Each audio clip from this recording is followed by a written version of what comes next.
नमस्कार दोस्तों, मैं अंकुर उपाध्याय स्वागत करता हूं आप सभी का आपके अपने YouTube channel share market analysis में। ग्लोबल मार्केट्स में एक बार फिर से थोड़ी प्रॉब्लम देखने को मिल रही है, लेकिन रिकवरी आ गई है। अभी 9:40 के समय हो रहा है जब मैं ये वीडियो शूट कर रहा हूं। डाओ की बात करें तो 500 पॉइंट टूट गया था ये जब खुला, अभी केवल 70 पॉइंट नीचे है। डे हाई पे ट्रेड कर रहा है। अच्छी बात ये है, फुल्ली रिकवर्ड हो गया ऑलमोस्ट, आप ये कह सकते हैं। लेकिन आज का अगर आप लो देखें तो 42,400 का है। करंटली 42,938 पे है डाउन, नीचे से 540 पॉइंट्स की रिकवरी। सुपर्ब रिकवरी भाई साहब, सुपर्ब रिकवरी। क्या है बड़ी बातें? FIIDIS का data, global markets, gift Nifty prediction, stock specific news, ये सारी चीजें इस वीडियो में आप सभी के साथ कवर करने वाला हूं। शुरू करते हैं बिना किसी देरी के। सबसे पहले अमेरिका के बाजार के बारे में आप सभी के साथ बात करना चाहूंगा। तो डाउ फुल्ली रिकवरी मोड में दिख रहा है और डे हाई पे ट्रेड कर रहा है अभी तक तो, और करीब 50 पॉइंट नीचे रह गया है अब। नेस्डेक इंडेक्स में हालांकि गिरावट थोड़ी सी ज्यादा है, 0.7% डाउन है। पॉइंट टर्म्स में 131 पॉइंट्स की गिरावट है। S&P 500 की बात करें तो लगभग 32 पॉइंट नीचे है और परसेंटेज टर्म्स में आधा % नीचे है। तो रसल 2000 थोड़ा ज्यादा नीचे है, लगभग 0.8% डाउन है। और अमेरिका में विक्स करीब 5% उछल गया है। तो अमेरिका के हालात थोड़े से इस समय डिस्टर्ब लग रहे हैं, बट अंत भला तो सब भला। दिक्कत कल भी थी लेकिन एंड हायर लेवल पे हुआ, शायद आज भी वही हो। लेट्स सी कहां होता है।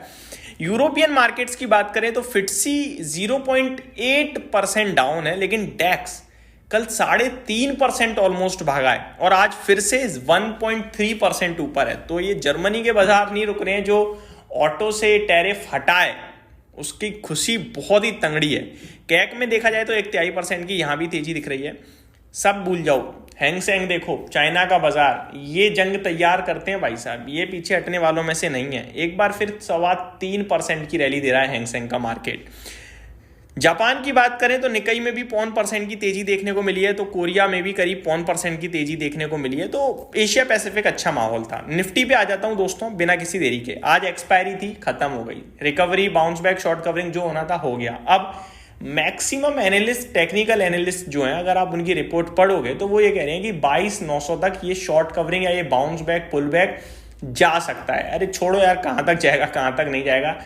कम से कम जो बाजार बंद रहने की हम लोग उम्मीद करते थे कि सैटरडे संडे ही अच्छा है, लॉस नहीं हो रहा, उसमें 2-3 दिन फायदा आ गया, यही बहुत है।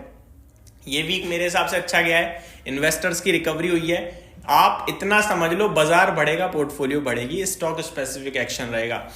आपको मैं ये बताना चाहूंगा, अभी प्रॉब्लम खत्म हुई है नहीं हुई है इसको हम सोचते ही नहीं। हम तो ये सोचते हैं कि हमारे लिए भाव जो है नीचे है तो मौका है, ऊपर है तो अच्छा है, सिंपल। दोबारा नीचे जाएगा, दोबारा मौका। देखो मैं अपना बताना चाहूंगा पर्सनल लेवल पे, बीते 30 तो नहीं 15-20 दिन में जो गिरावट हुई है उसका मैं बिल्कुल फायदा नहीं उठा पाया हूं। फायदा इन द मीन कुछ एवरेज नहीं कर पाया हूं, क्योंकि फंड पहले लगा दिया था। अब मैं फंड आने का वेट कर रहा हूं, आएगा दोबारा लगाऊंगा। आप लोगों से भी यही कहूंगा कि आप ये देखो कि फंड जो सबका है ना वो लगा हुआ है। आप लोग काम करोगे, जॉब करोगे, बिजनेस करोगे, पैसा आएगा। पैसा धीरे धीरे ही आएगा, एक साथ नहीं आ जाएगा, धीरे धीरे आएगा, धीरे धीरे लगाओगे। जितना नीचे मिलेगा, जितना नीचे पे पैसा लगेगा, उतना आपको ज्यादा पैसा बना के देगा। बाजार लॉन्ग टर्म में कंपाउंड करेगा और सेम रेट पे कर देता है ज्यादातर, 12-15% की कैगर से।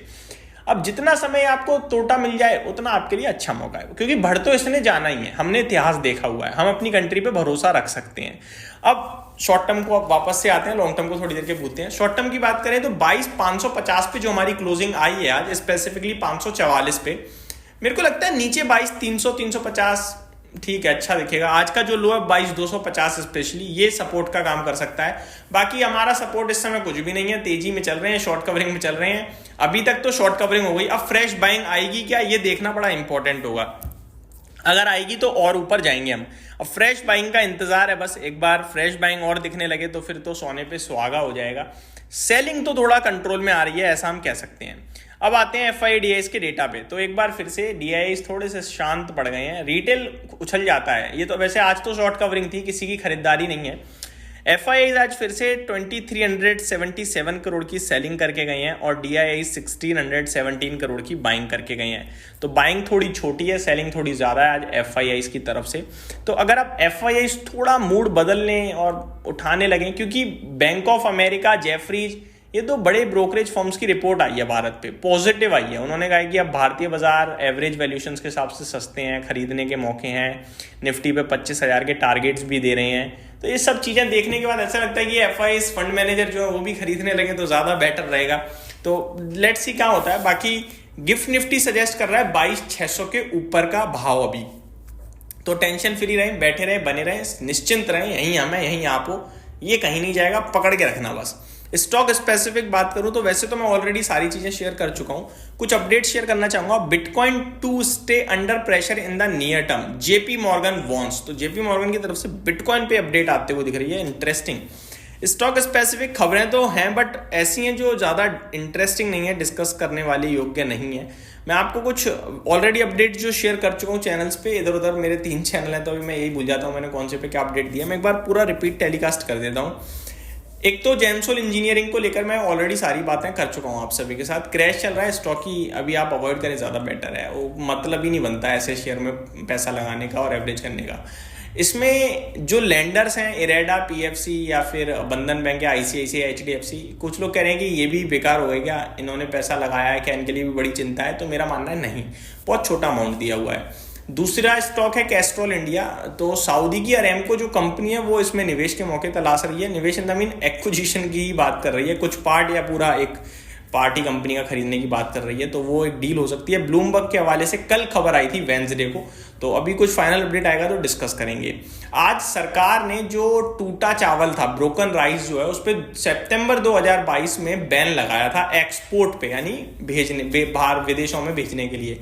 वो एक्सपोर्ट बैन हटा दिया है आज। तो इन चावल कंपनियों के लिए काफ़ी पॉजिटिव है। इसीलिए आपने देखा होगा चावल स्टॉक्स आज भागे हैं, चाहे वो कोहिनूर फूड्स हो, चमनलाल सेठिया हो, एलटी फूड्स हो, केआरबीएल हो, और भी चावल स्टॉक्स काफ़ी तेज़ी से भागते हुए दिखे हैं। कच्चे तेल में लगातार हो रही गिरावट से बड़ा फायदा होता हुआ दिखेगा आपको आगे चलकर तेल कंपनियों को, like BPCL, HPCL, IOC, Chennai petro, ONGC तो नहीं कहूँगा, ओएनजीसी को तो नुकसान होगा इनफैक्ट, और रिलायंस को भी नुकसान है। बट इनके लिए रिलायंस की बात करें तो रिटेल में थोड़ा अब एक्सपेंशन आ रहा है, थोड़ा डिमांड आ रही है, तो वहाँ से प्रॉफिट बन जाएगा। जियो के जो टैरिफ आए हैं तो वहाँ से प्रॉफिट बन जाएगा। तो ये कुछ बड़ी चीज़ें थी जो मैंने आपके साथ शेयर करी, और उम्मीद करता हूँ ये सारी डिटेल्स आपको पसंद आई होंगी। यहीं समाप्त करते हैं इस वीडियो को। Thank you so much for watching this video. Have a great day guys.